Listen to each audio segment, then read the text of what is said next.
Hello students, welcome to my YouTube channel. These are another statement sums related to production function. So regarding first sum, let the production function of the firm is given. This is the production function which is given in the statement. Find out the maximum possible output that the firm can produce with 100 units of land and 100 units of capital. K represents capital. So let us take the solution.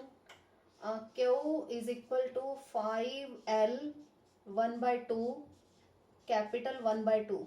This is the equation which is given. And we are given that land is equal to 100 and K is equal to 100.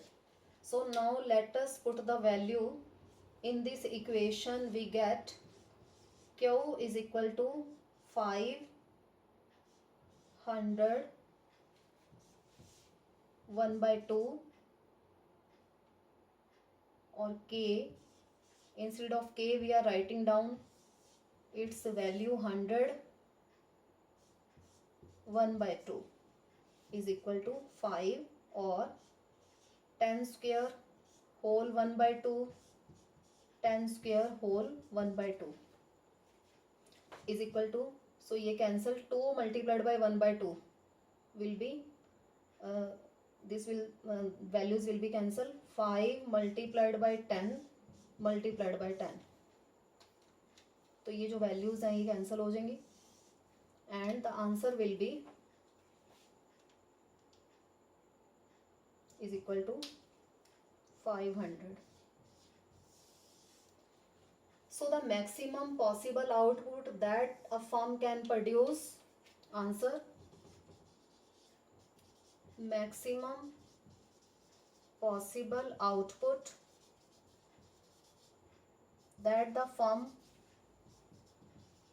can produce is equal to is 500. This is the answer.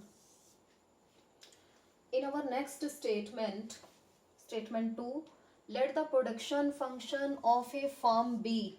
Again, production function is given and find out the maximum possible output that the firm can produce with 5 units of labor and 2 units of capital. For the solution, the value of production function is given, which is Q is equal to 2L square or K square. This is given. And the value of labor is 5 units and the capital K is equal to 2. These are the values which are given. So let us put the value in this equation. We get Q is equal to 2 5 square multiplied by 2 square, which is equivalent to 2 5 5s are 25 multiplied by 2 2s are 4 is equal to 25 multiplied 400 multiplied by 2, which is 200. So the answer will be, you have to write down the answer, maximum possible output that the firm can produce with the help of 5 units of labor and 2 units of capital is equal to, answer is 200. 200 will be the answer, and here the answer is 500. So in this way we can do all the numericals related to production function. So that's all regarding this topic, and do subscribe the channel to see more videos related to the numericals of production function. Thank you.